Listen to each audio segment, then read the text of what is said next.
Bem-vindo a esta investigação sonora sobre um dos relatos mais inquietantes guardados na memória mineral de Minas Gerais. Antes de mergulharmos, anota nos comentários de onde você nos ouve e a hora exata em que começou esta narração. Depois segue o canal para que mais vozes cheguem até aqui. O ano era 1905 e Diamantina vivia o vai-vem de um ciclo que se esvaía. A riqueza que iluminara casarões e erguerá sacadas de ferro batido ainda brilhava nas vitrines da rua direita, mas a floresta ao redor já guardava cicatrizes profundas. Na borda norte da cidade, o arraial de São Jerônimo era feito de casebres de taipa e um único sino que riscava à noite com avisos curtos. Ali ficava a Galeria Santa Amália, um braço lateral da chamada Mina das Lajes, explorada por uma companhia pequena e orgulhosa. O proprietário Bento Rocha tinha o hábito de escrever tudo, contava sacas, anotava atrasos, descrevia chuvas. Em seu caderno de capa de couro, há um trecho que marcou o início do caso. 11 de maio. Eco estranho na Santa Amália. Não responde ao comando, responde nomes. A frase curta parecia anotar mero capricho da acústica, mas o que se seguiu atravessou a fronteira do cômico e tocou o trágico. O primeiro a comentar foi Tomé Carvalhais, garimpeiro antigo, mãos em mapa de veias e cicatrizes. No intervalo do turno encostou o lampião no joelho e contou: "Eu chamei o Zé do Pilar porque se separou de mim no corredor. Gritei Zé e a pedra respondeu Raimundo. Riram, disseram que era vento passando em fenda. Naquela mesma tarde, Raimundo, o único com esse nome na equipe, foi esmagado por uma viga que cedeu no pátio frio. O Eco havia devolvido um nome que ninguém chamara, e esse nome tombou. Na semana seguinte, Miguel Lacerda, engenheiro responsável, resolveu testar a anedota com a curiosidade cética dos homens da régua. Levou 2 ajudantes e marcou no chão os pontos onde a voz dava bote. Contagem: 1, 2, 3. Ao pronunciar 3, a mina devolveu Ana. Na escala seguinte, devolveu Bento. No retorno à superfície, a notícia correu antes deles. Dona Ana, que lavava roupas na água do Tijuco, escorregara e batera a cabeça na pedra. No dia seguinte, Bento Rocha caiu do alpendre ao tropeçar na tábua frouxa que ele próprio vivia prometendo substituir. A partir dali, ninguém ousava repetir em voz alta o que a mina devolvia. Os homens começaram a assoviar comandos, a marcar paredes com batidas de ponteiro, como se a linguagem tivesse sido contaminada. Bento proibiu qualquer chamada dentro da Santa Amália e mandou pregar um cartaz de regras. A primeira delas dizia: não se fala nome de pessoa entre as letras de Deus e as letras da rocha, mas a rocha essa parecia ter aprendido a ouvir. Em 27 de junho, o capataz Evaristo conduzia a turma pela Travessa do Sapo, quando ouviu 3 pancadas vindas da parede, espaçadas como quem soletra. Insistiu em ver de perto e notou uma fissura estreita, da largura de uma lâmina, que exalava o cheiro de terra muito antiga. Mandou calçar e, por segurança, recuar. Antes que o grupo desse 2 passos, a fissura cuspiu um jato de poeira fina, e a galeria inteira respondeu com um murmúrio baixo que não vinha de nenhum peito. Os registros de Bento ficaram mais nervosos. As linhas antes retas começaram a oscilar. Ele trouxe para perto o único homem capaz de traduzir superstição em protocolo, Wallace Azevedo, escrivão do Fórum e curioso de ciências naturais, desses que colecionam pedras bruacas ao lado de livros de anatomia. Wallace ouviu sem rir, pediu acesso à boca, examinou o mapa das galerias, procurou no cartório a escritura antiga, descobriu que a Santa Amália fora aberta sobre a planta de uma mina anterior, abandonada depois de um abatimento que ninguém quis recordar em ata. Para compreender o comportamento do Eco, Miguel chamou Celina Neves, professora do liceu, que andava estudando com seus alunos experiências de ressonância em cavernas. Celina apareceu com um caderno de música e um diapasão. Toda caverna tem seus segredos de som, disse, batendo leve na parede. Mas nomes não são notas, são escolhas. O grupo a seguiu até uma das câmaras mais antigas, onde o teto se rebaixava ao ponto de obrigar os homens a entrar de lado. Celina soprou o diapasão, encostou o metal na rocha, e por um instante todos ouviram a vibração ser engolida, não refletida como se a pedra a mastigasse. Bento fechou a galeria por 48 horas. O prejuízo seria alto, mas a ideia de perder outro homem custava mais. Foi nesse intervalo que Wallace cavou onde ninguém cavara. No papel, vasculhou o arquivo da Irmandade do Rosário e encontrou o relato de um capelão de 1872, anotando missas encomendadas pelos 3 que a mina não devolveu. Um adendo em tinta desbotada trazia uma frase desconfortável. Na véspera da queda, brincaram de chamar o Eco. A rocha devolveu um nome que não era de nenhum deles. Ao reabrir, Bento criou um procedimento simples. Antes de qualquer turma descer, um mineiro ficaria na boca de entrada, outro no pátio frio, outro na travessa do Sapo, e fariam entre si uma corrente de batidas. Uma para tudo bem, duas para pare, três para suba. Foi o mais perto que se chegou de ensinar a mina a falar outra língua. Por um tempo funcionou. Os turnos voltaram, a cidade suspirou, as vozes abaixaram. Até que, numa tarde de agosto, o Eco fez algo novo. Tomé, o velho, estava sozinho na forquilha, onde duas galerias se bifurcam. Havia luz e sombra, e havia aquele frio que não é do corpo, mas de uma lembrança. Ele apalpou o bolso do colete e procurou um retratinho de papelão, a filha, Maria das Dores, que morrera miúda, e disse baixinho, sem intenção de testar nada: Maria. A mina respondeu Tomé. Não disse Maria, não disse Dores. Devolveu o nome dele como um espelho. Tomé, que nunca temera a terra, precisou sentar no chão, porque as pernas se recusaram. Dali em diante, o Eco começou a brincar de espelho com mais gente. Ao chamar um colega, ouvia-se o próprio nome com ligeira alteração, como se a mina mastigasse o som e o cuspisse com dentes de pedra. Alguns diziam que isso era bom. Se ela responde meu nome, é porque me quer aqui inteiro. Outros, que era a pior notícia. Se ela sabe meu nome, ela sabe onde me quebrar. Entre os medrosos estava Evaristo, o capataz, homem que se orgulhava de não tremer. Na madrugada de 3 de setembro, acordou a casa gritando porque jurou ter ouvido, do lado de fora da janela, a parede dizer o seu nome. O que quebrou de vez a hesitação de Bento foi um acidente sem corpo. À travessa do Sapo, o moço Abel, aprendiz de escrivão que se metera de mineiro para ajudar o pai, desapareceu em segundos. Não houve ruído grande, não houve torvelinho de poeira, apenas o sumiço. O lampião dele foi encontrado aceso, cuidadosamente, encostado na parede, como se alguém o tivesse depositado com cuidado. 2 dias mais tarde, a mina devolveu o seu nome inteiro, nítido, vindo de uma direção que o mapa não registrava. Nessa altura, já não se falava de sorte, mas de vontade. A Santa Malha tornara-se um organismo, com fome e humor próprios. E como todo organismo que se preze, passou a negociar. Os mais antigos notaram que em dias de barulho de água no fundo, o Eco devolvia nomes de gente viva. Em dias de silêncio pesado, devolvia nomes de gente que já descansava no cemitério da capela. A distinção parecia um aviso. Hoje eu os quero cá embaixo. Foi Celina quem arriscou essa leitura. E foi também quem percebeu o detalhe que mudaria os passos seguintes. O Eco, às 3 em ponto, repetia um padrão de sílabas. Rosa trabalhava na venda de um primo, na chácara depois do rio. Viera a pé, como quem segue um apito de trem. Eu sonhei com um corredor de pedra e um rumor de gente falando baixo. Quando acordei, jurei que tinham dito meu nome. A coincidência com o chamado do Eco no turno da manhã foi exata. Alguns cruzaram o peito, outros olharam para o chão.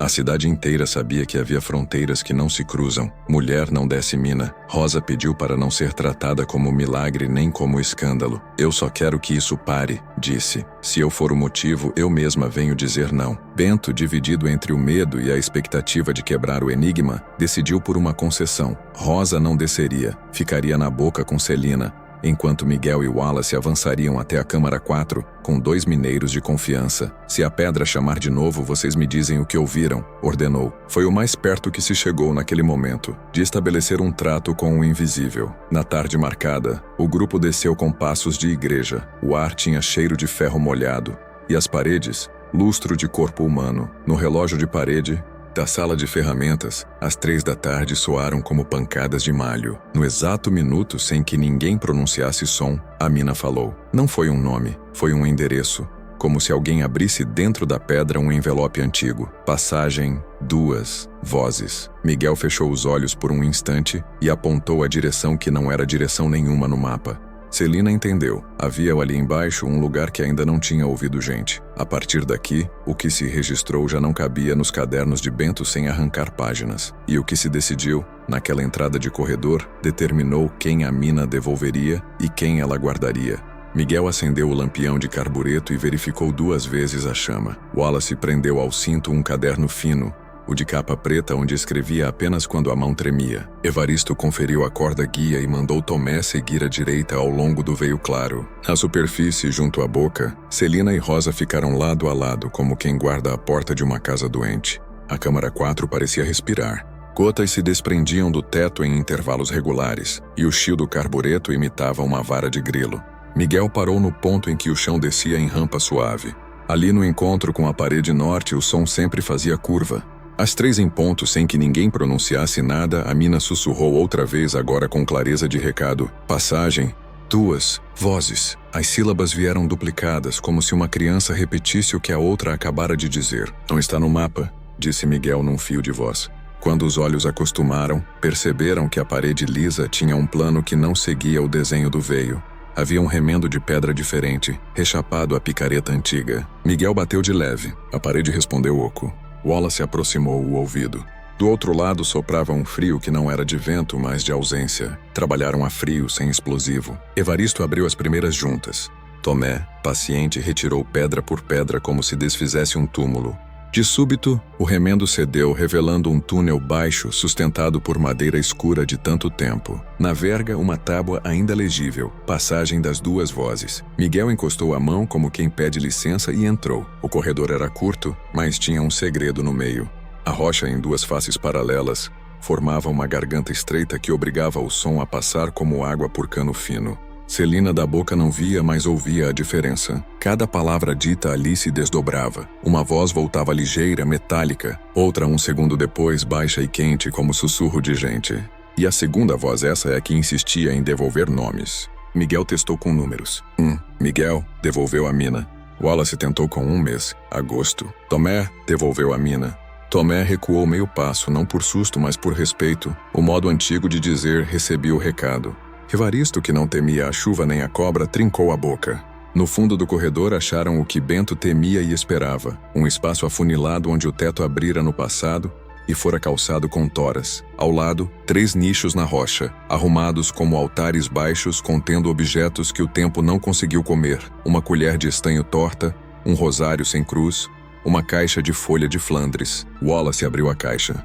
Dentro havia um maço de tiras de papel amarradas com linha de tear. A tinta quase toda vira fantasma, mas dava para ler pedaços. Dia 3º. Água batendo por baixo. Se disserem nomes que não repitam. A pedra escuta, a pedra guarda. E adiante, uma nota que era aviso e culpa. Bati por 3 vezes. Chamei pela mulher. A rocha devolveu meu próprio nome. Entendi tarde. Miguel fechou a caixa. Não havia ossos à vista. A passagem guardara outras coisas. Marcas de dedos na argila da parede, como de quem tentou escrever sem letras. Uma velha marca de vela. Uma inscrição quase apagada que Wallace copiou com esforço. Quem responde não é a parede. É o que ficou entre uma voz e outra. Voltaram à câmara 4 para respirar melhor. No relógio, o ponteiro correu 10 minutos sem que ninguém ousasse medir outra coisa além da própria coragem. Celina desceu 2 lances até a parte larga e pediu a Miguel que falasse apenas vogais. Cada A voltava Ana, cada U voltava Abel. Rosa, que ouvira seu nome no sonho, apertou as mãos até as unhas marcarem a pele. Miguel assentiu, silencioso. O primeiro A havia devolvido Ana no exato timbre da velha lavadeira. O primeiro U, Abel, na voz cantada do rapaz que sumira sem ruído. A segunda voz não é eco.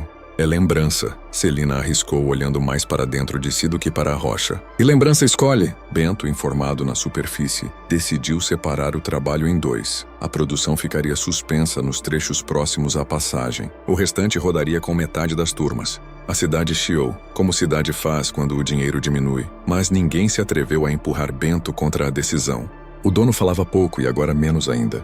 No 3º dia, Miguel, Wallace e Evaristo voltaram com tábuas novas e com um plano que no papel soava científico. Selariam trechos, mudariam a pressão, obrigariam o som a fazer caminho diferente.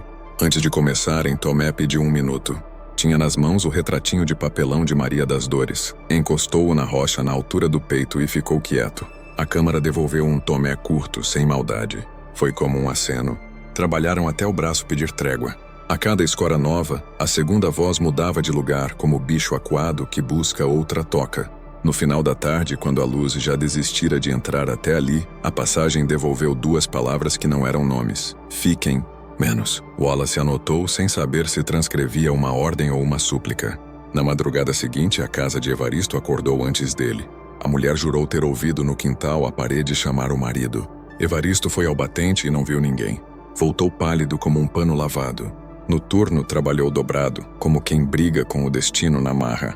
Na travessa do Sapo, uma laje velha resolveu lembrar que era velha. Escapou do esteio e veio em diagonal, a velocidade de um pensamento ruim. Evaristo empurrou Tomé para o lado e tomou o impacto no ombro.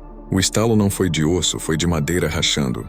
Sobreviveu, mas a passagem devolveu seu nome 3 vezes naquela noite. Abel começou a voltar de modos que ninguém entendia. Ao acenderem os lampiões, sentia-se um cheiro de sabão de babaçu, o mesmo que ele usava.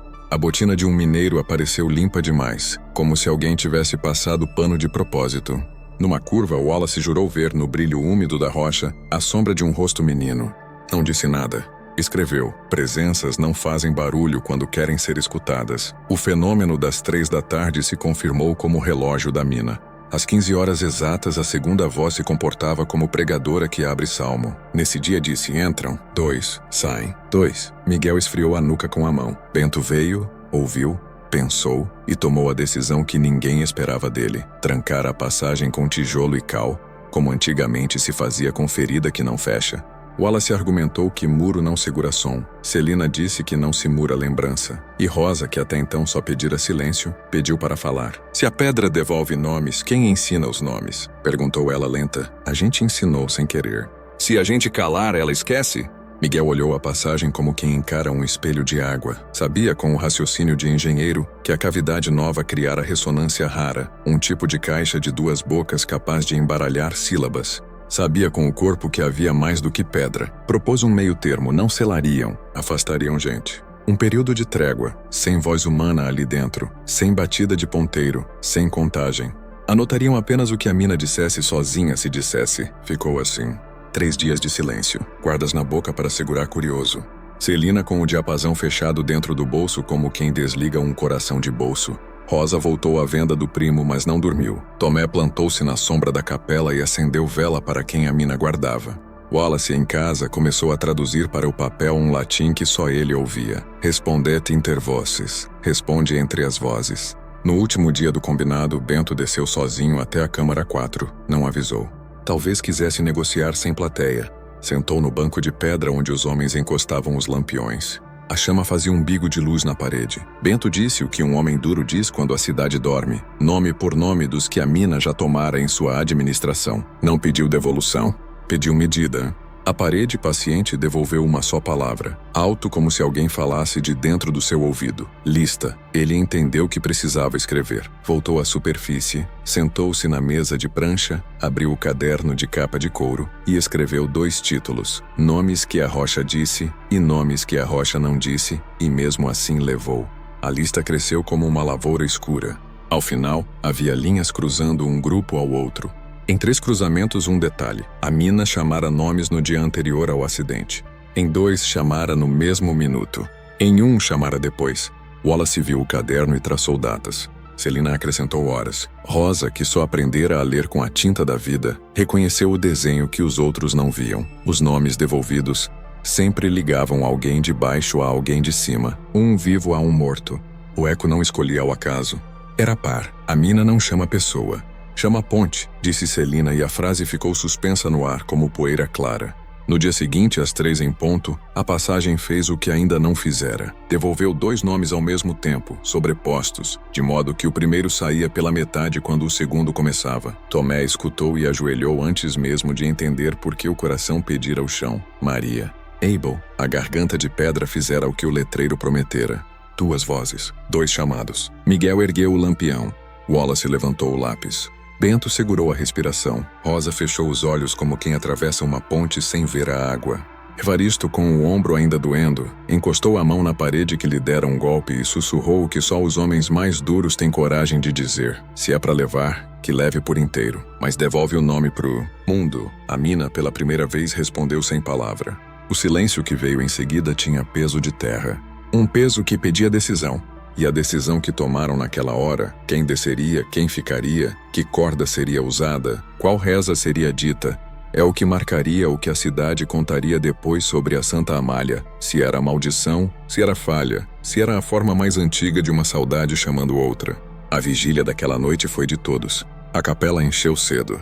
As casas deixaram lamparinas acesas nas janelas. A rua direita, que costumava vibrar com música e conversa, repicou baixo, como se a cidade falasse na pontinha dos pés. À 00:05, a passagem devolveu um som que ninguém soube escrever. Não era nome, não era número. Era o barulho de uma página sendo virada. E foi com esse som na nuca que Miguel, Wallace, Tomé e Evaristo se prepararam para a descida que mudaria, para sempre, a maneira como Diamantina ouviria suas próprias paredes. A descida começou à 00:01. Miguel testou os mosquetões 2 vezes. Wallace prendeu o caderno ao peito com barbante encerado. Evaristo protegeu o ombro contundido com um pano grosso e Tomé levou a imagem pequena de Maria das Dores no bolso. Na boca, Bento acenou curto. Atrás dele, Celina mantinha o diapasão guardado, como quem segura a respiração do próprio instrumento. Rosa ficou junto ao guincho, atenta aos sinais na corda. A Câmara 4 recebeu o grupo como sempre. Gotejo compassado, cheiro de ferro úmido e bruma fria. A passagem das 2 vozes, agora sem andaimes soltos, parecia menor do que no dia anterior, e ainda assim mais presente, como se tivesse se adiantado a eles. Miguel marcou no chão um semicírculo com giz. Ali ninguém falaria nada até a hora certa. A regra era simples e difícil. Silêncio de gente, apenas ventilação e carbureto. O relógio de bolso de Wallace marcou 3 horas exatas. A mina, previsível no imprevisível, devolveu primeiro um sopro, depois a velha lógica, agora mais nítida. 2 fendas, 2 timbres, uma resposta que não nascia da parede, mas do estreito entre uma palavra e outra. E então, sem que ninguém soprasse sílaba, o desdobro veio limpo. Maria e Abel, justapostos, um pouco desencontrados, como trilhos que correm lado a lado. Não houve choro, houve uma concordância silenciosa de cabeças. A partir dali, tudo o que fariam seria tentativa de ponte, não de captura. Miguel recuou 2 passos e explicou o plano no tom baixo que a galeria aceitava. Usar o próprio corpo da mina para desviar a energia do nome. Para isso, ergueriam 2 parapeitos provisórios de tábua e saco de areia, criando pequenos desvios de ar que mudariam as frequências. Entre as divisórias, colocariam uma lâmina d'água correndo de um barril suspenso, porque a água confunde fonemas e abranda arestas. Trabalharam sem palavra grande parte da madrugada. A cada tábua erguida, a passagem mudava um pouco o comportamento, como bicho que aprende o passo de quem o ronda. No primeiro teste, nada disseram, apenas bateram de leve 3 vezes para medir retorno. Em vez de nome, a fenda respondeu com um quase número, um desenho de eco que lembrava a contagem antiga de Tomé no fundo do poço. Era avanço, mas não era trégua.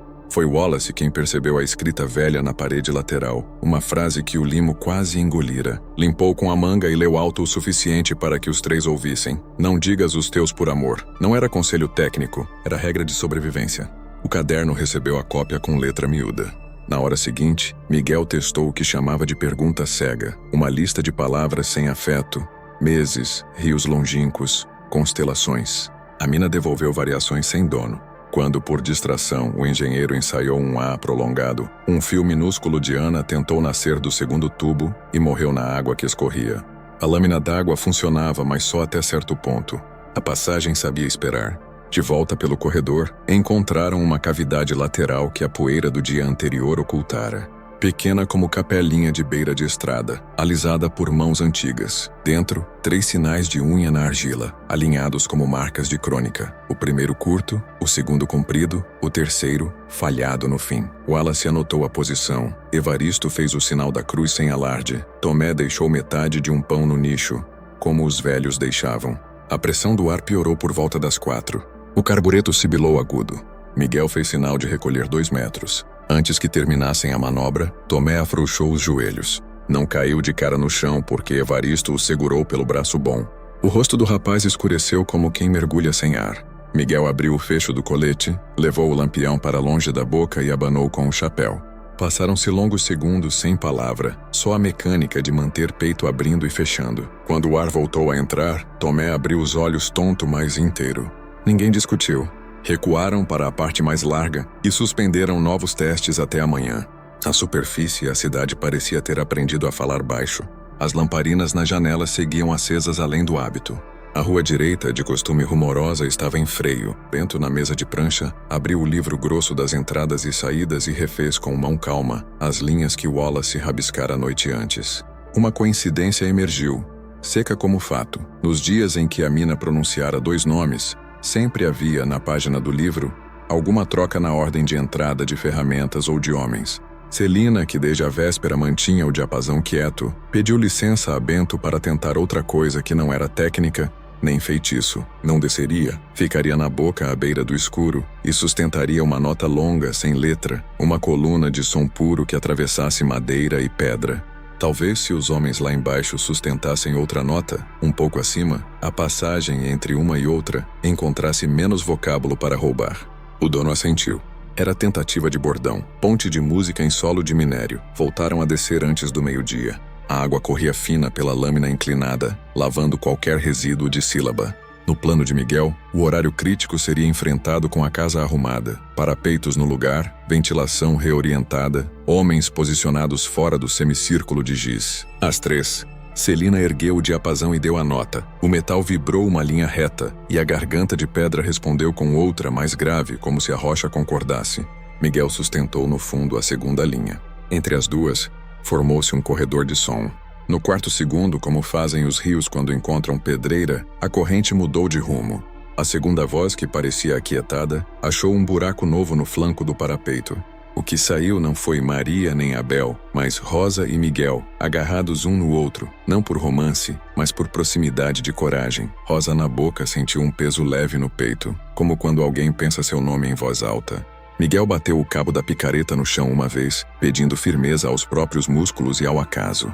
A instabilidade trouxe junto uma lembrança que só Bento carregava. A Santa Amália tinha uma galeria antiga que cruzava em profundidade o leito seco de um curso d'água fossilizado. O ponto nunca fora mapeado por completo porque a madeira velha cedia ao menor toque.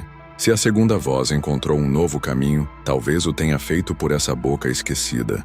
Decidiram procurar a interseção por cima, não por baixo.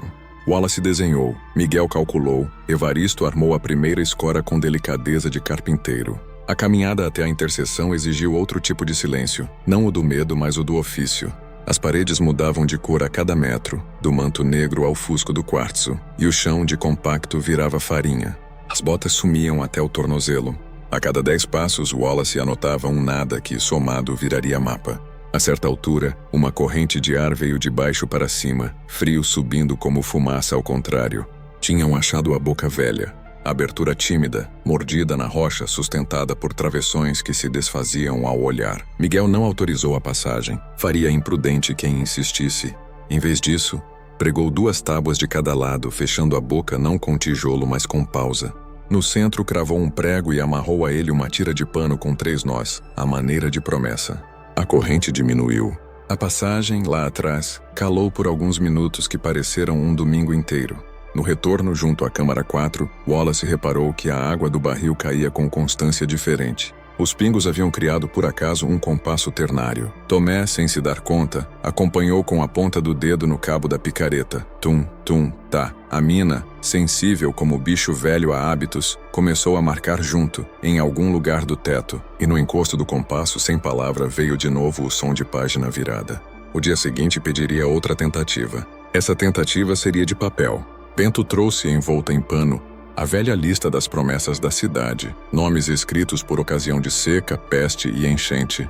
No entender de Celina, talvez a passagem aceitasse nome escrito onde recusava nome dito. O grupo combinou o procedimento. Ninguém pronunciaria nada. Colocariam no nicho lateral cartões com os ausentes e, por cada cartão, um objeto de uso. Colher de estanho, fita de chapéu, botão de gola. Ritual não era santo nem profano, era acordo. Na manhã marcada, Rosa apareceu com um pedaço de fita azul que guardara de Maria das Dores. Não ousou entrar. Pediu que Tomé a levasse. O homem fez como se leva recado, com cuidado e sem se colocar no meio. O nicho recebeu 3 cartões e 3 objetos. O ar ao redor mudou de temperatura como em dia de trovoada, aquela respiração que a pele sente antes da chuva. Por meia hora nada. Às 3 a mina ensaiou um retorno, falhou, voltou a ensaiar e então, como se concordasse com regra nova, devolveu 2 sopros, limpos, e sem sílaba. Foi o mais perto de paz que haviam sentido em semanas. Durou pouco. Ao escurecer, sem aviso, a segunda voz surgiu na parede sul, longe da passagem, e repetiu: Lista. Troca 2 vezes com timbres diferentes, como se 2 pessoas falassem alternadas a mesma palavra. Bento fechou o livro grosso não por recusa, mas por entender o pedido. Não era apagar nomes, era reorganizá-los, mexer na ordem da memória da cidade. A decisão dali em diante não caberia só ao dono da mina. A rua direita, a capela e as casas de porta baixa começaram a contar suas próprias listas. Quem devia a quem salvara quem ficara no lugar de quem na fila do destino. A Santa Amália, que até ali fora só trabalho e sustento, assumiu de vez a forma de espelho. Já não devolvia só nomes, devolvia a maneira como Diamantina se via. Naquela noite, antes de recolher os lampiões, Miguel ensinou a cada um o mesmo gesto: encostar a mão aberta na rocha e dizer nada por 10 segundos. Era o único acordo possível com o que não se podia dominar: oferecer presença sem pedir resposta. A mina aceitou o gesto com a sua melhor cortesia, uma quietude que não era férias, era suspensão. E foi nessa quietude rarefeita e preciosa que a cidade pôde preparar o que viria depois: a convocação dianteira, o revezamento nas bocas, a recomposição da lista e a tentativa de atravessar no dia certo a passagem com 2 nomes que não eram de morte, mas de vida. O resto, diria depois quem ouviu, foi quando a voz dobrada aprendeu a responder sem ferir. Mas isso é matéria para a próxima parte, quando a memória por fim vai revelar que também sabe desaprender. A decisão de reorganizar a memória da cidade não nasceu de assembleia formal, mas de um acerto tácito que correu pelas portas baixas como vento de montanha. Bento abriu o balcão do escritório e colocou à vista o livro grosso de entradas e saídas, agora ladeado por um caderno novo encapado em papel de saco. Celina trouxe do oratório doméstico uma caixa de madeira onde, anos antes, guardara santinhos e lembranças de batismo. A caixa virou abrigo de cartões. Rosa, sem entrar no subsolo, sentou-se na varanda com uma caneta de pena e caligrafou nomes com igual distância entre um e outro, como quem distribui passos numa ponte que ainda não existe. O princípio era simples e discreto. Nada de pronunciar nomes em voz aberta, nada de pedidos diretos. Cada família escrevia um ausente, e junto dele registrava o nome de quem devia a esse ausente algum gesto, mesmo pequeno. Não se tratava de culpa, mas de ordem.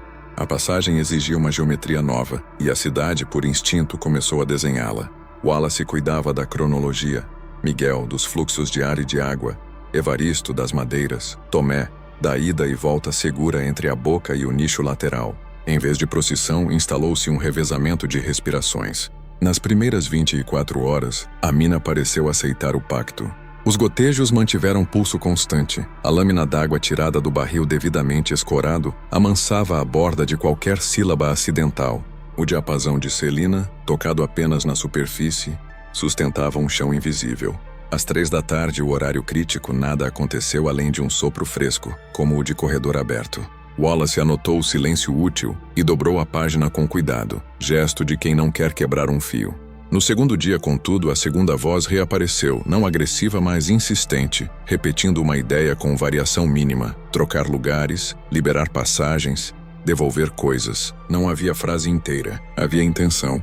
Bento fechou o livro por 1 minuto, o suficiente para repassar mentalmente as páginas, e reabriu em 1898. Ali, encontrou uma anotação esquecida. Durante a última grande enchente, alguns moradores haviam trocado por necessidade as marcas de propriedade dos objetos de resgate.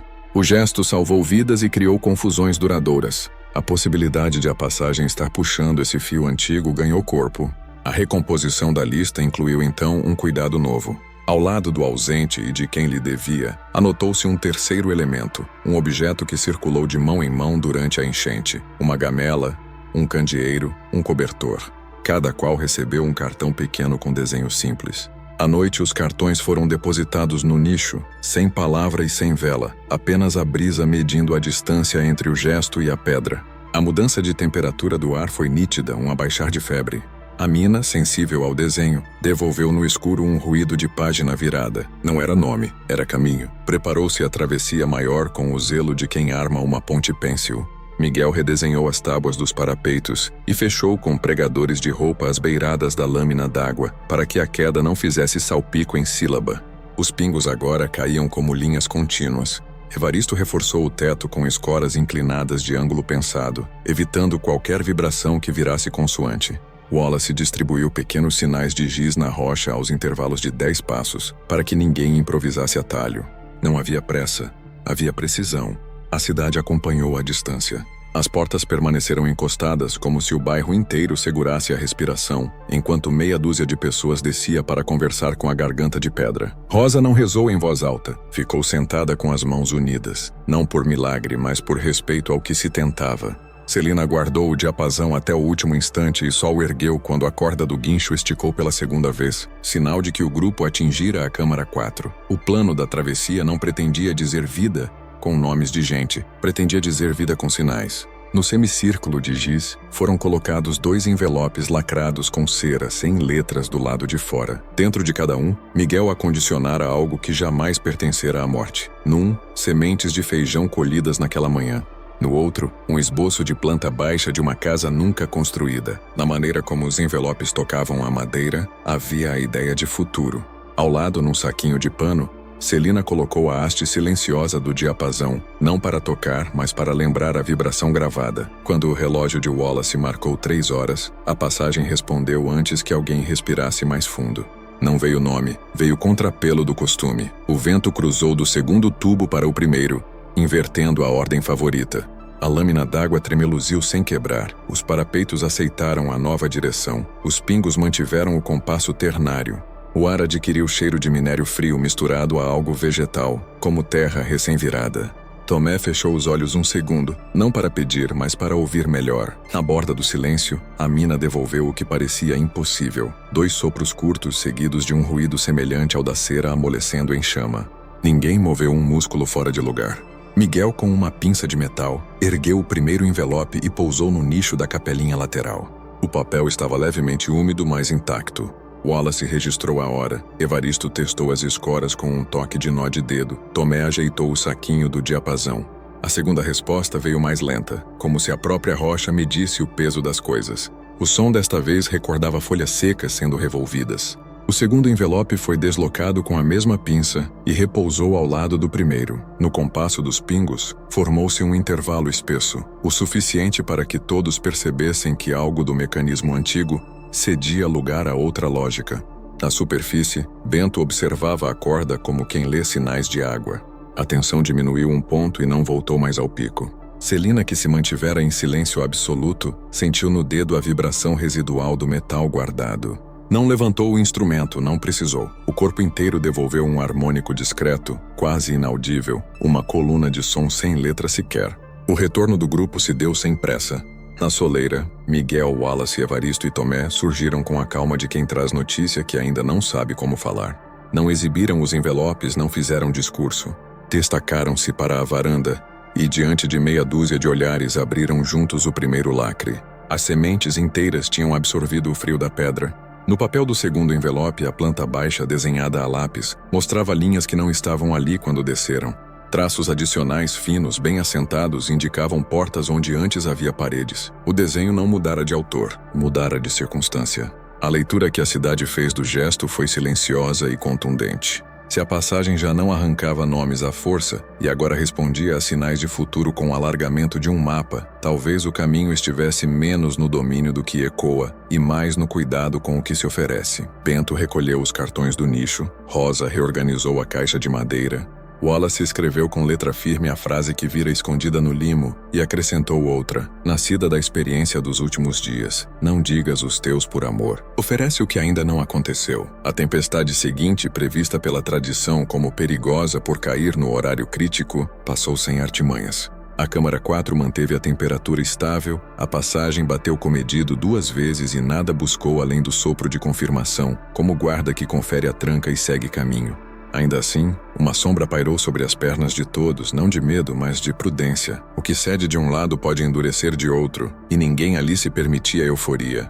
Foi no finzinho da tarde, quando o sol recorta os beirais com uma lâmina de ouro, que o último obstáculo mostrou o rosto. No livro de Bento, alguém, anos atrás, anotara à margem um acerto de contas não resolvido entre 2 famílias. O objeto central era um candeeiro de estanho sem asa. A cidade atravessara a seca graças a ele, emprestado para aquecer caldos e acender quartos de doente. Nunca voltou ao dono original, foi doado a uma terceira casa durante a enchente. Nada ali era crime, era desvio. A passagem, pelo que aprendera a repetir, insistia em lembrar que desvio sem acordo vira labirinto. Miguel concluiu que precisariam de um gesto público, pequeno e exato, para concluir a travessia. Devolver, sem plateia, o candeeiro ao primeiro dono, não como retomada de posse, mas como registro de caminho. Rosa ofereceu a própria varanda para o encontro. Wallace redigiu 2 linhas de recibo. Celina, de casa, preparou um pão.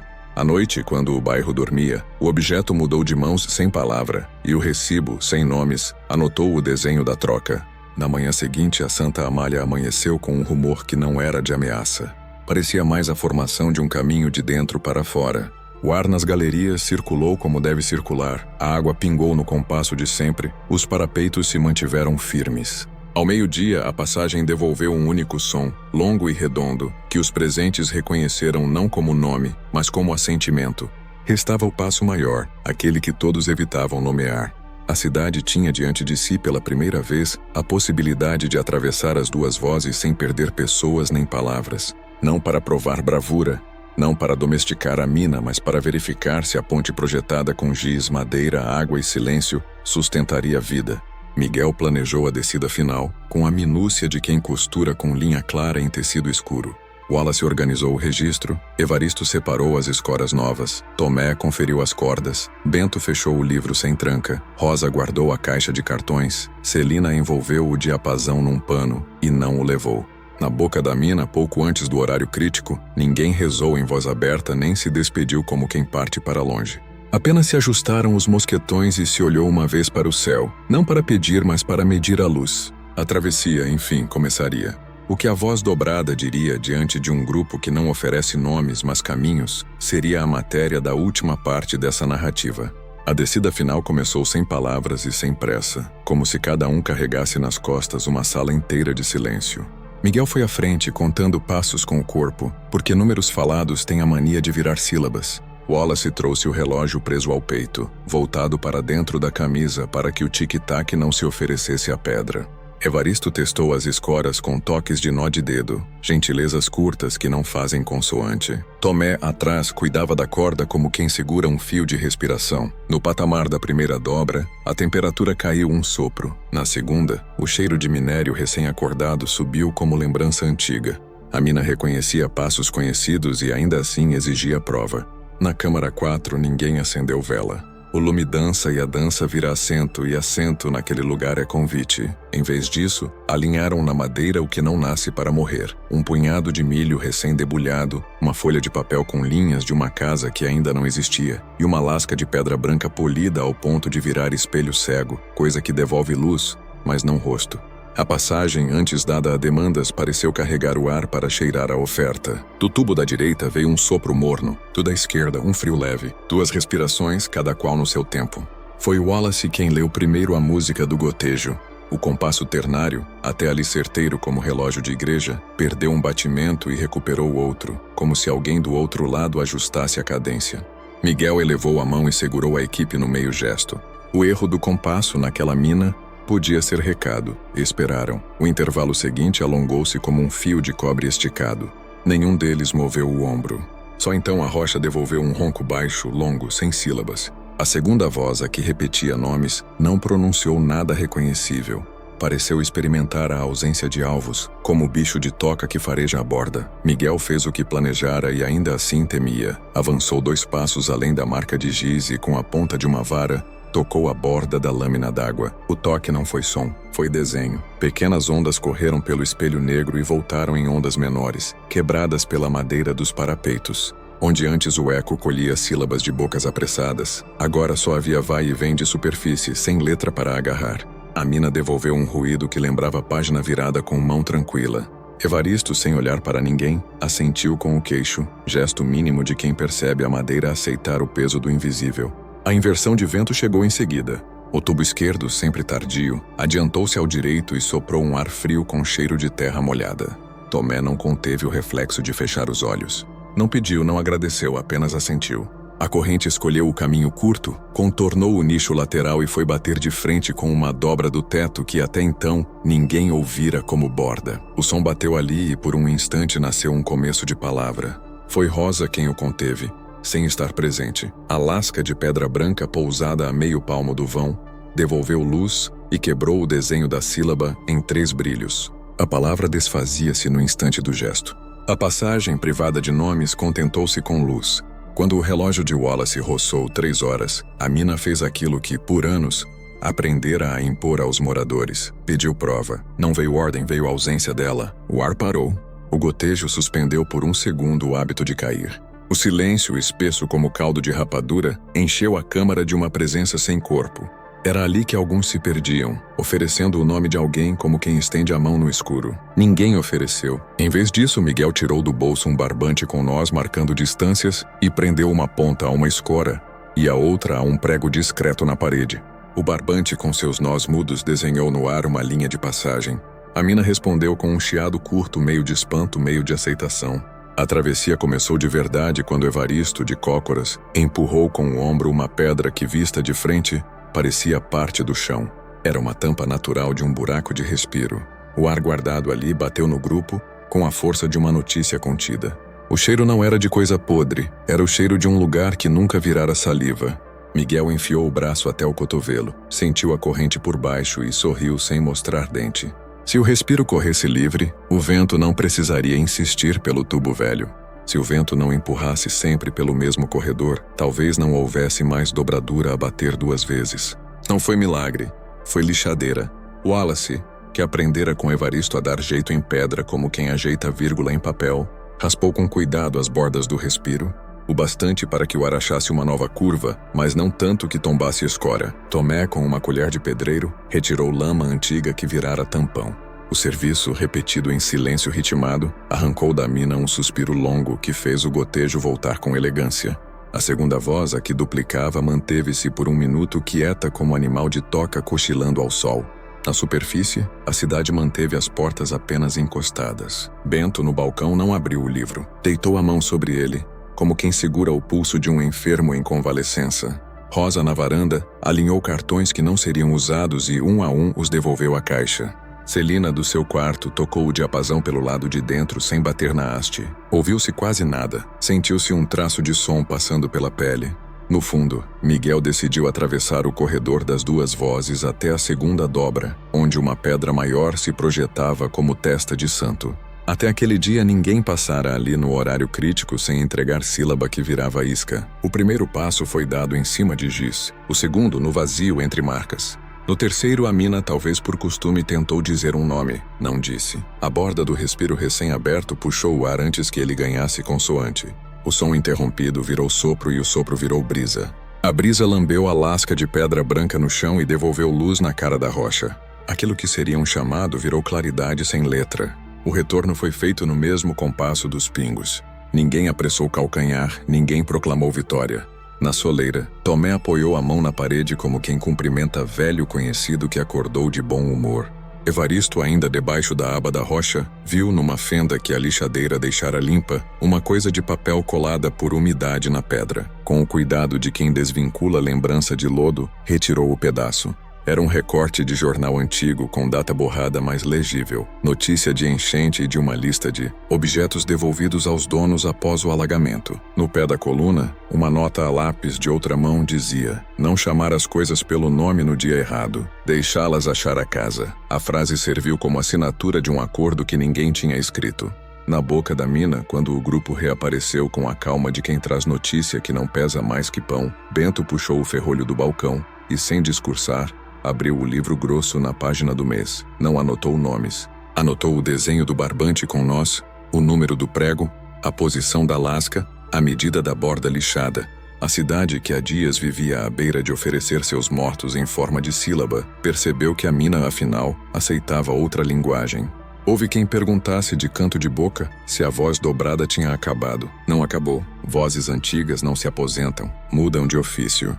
A Câmara 4 continuou a devolver eco em dias de desatenção. Criança que gritava seu próprio nome no corredor recebia o nome de volta com leve advertência na borda. Adulto apressado, que despejava lista de vivos no fundo da garganta de pedra, ouvia a própria pressa bater e voltar, como porta mal fechada. Mas a hora crítica, aquela em que a mina exigia pagamento em consoantes, passou a encontrar a cidade de boca fechada e mão ocupada, desenhando caminhos, devolvendo objetos, abrindo respiros. Rosa manteve por um ano inteiro a caixa de cartões ao alcance e quase não precisou usá-la. Celina, com o diapasão guardado, ensinou às meninas do coro uma cantiga sem palavras, feita de notas longas, que se cantava para dentro nos dias de chuva.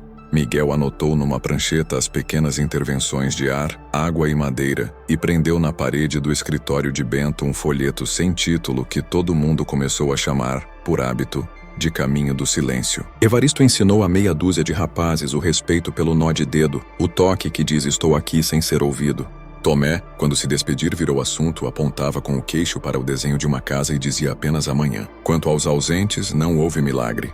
Ninguém voltou inteiro do fundo com flor no cabelo, mas algo cessou. A contabilidade de nomes sussurrados na beirada diminuiu ao ponto de deixar o ar limpo. Os que se perderam ficaram na memória com lugar certo, mesa posta nos aniversários, fotografia alinhada com vela branca. E vez ou outra, quando o vento da tarde entrava pela rua com a vontade de brincar de repetição, bastava fechar as janelas e abrir a porta dos fundos para a corrente seguir para onde devia, atravessar a casa e ir embora. Anos depois, quando um engenheiro novo de fora quis saber por que a Santa Amália, que já dera tanto susto, funcionava, a resposta veio sem chaves de latim, sem feitiço e sem metáfora grandiosa. Wallace, já com cabelos de açúcar, apontou para a borda lixada do respiro, para o barbante com nós conservado num prego, para o desenho de planta baixa onde portas haviam aparecido onde antes eram paredes, e disse que o truque não era calar, era falar outra coisa. Onde pediam nomes, ofereceram caminhos. Onde exigiam pagamento, devolveram objetos ao seu curso. Onde a voz dobrava, abriram o ar. Se alguém insistia em chamar na pedra o nome de quem amava, a cidade gentil mudava de assunto. Falava do milho que nasceu naquele ano mais cedo, da casa que enfim se levantou, do candeeiro de estanho que encontrou seu dono sem aplauso, do pão de Celina que crescia sem fermento demais. A mina que aprendera a repetir aprendeu por fim a escutar. E como todo ouvido bem educado, só repetia quando valia a pena. A voz dobrada não desapareceu. Ela permaneceu como lembrança de uma gramática antiga, visitada com respeito como quem entra descalço na sala onde dorme a infância. E quando de tempos em tempos algum forasteiro, curioso do assombro, tentava arrancar da pedra um milagre de espetáculo, a cidade sorria com um canto de boca e oferecia um copo d'água. A água não tem letra. Mata a sede sem dízimo, passa pelo corpo e segue. Como o que naquela temporada de susto e cuidado, aprenderam a fazer com os nomes, guardá-los onde pertencem, longe de bordas, perto do peito. Na última página do livro de Bento, anos depois, alguém sem assinar, escreveu uma linha que não precisava de testemunha. Para atravessar, não trouxemos ninguém. Abrimos o ar, e entre as capas, presa como folha de árvore entre páginas de Bíblia antiga, descansava a planta da casa que antes não existia, agora rabiscada de novo, com uma varanda acrescentada. A varanda dava para o quintal. No quintal, uma manhã sem pressa. No ar, nenhum nome em perigo. Só o vento fazendo a única repetição que nunca cansa, entrar e sair. Se este caso mexeu com você, deixe seu like, inscreva-se no canal e ative o sininho para não perder as próximas investigações. Conta nos comentários de onde você está nos ouvindo e a hora exata em que este relato te alcançou. Isso ajuda o YouTube a levar essas histórias a mais gente. Compartilhe com quem você sabe que vai ouvir até o fim. Até a próxima vigília.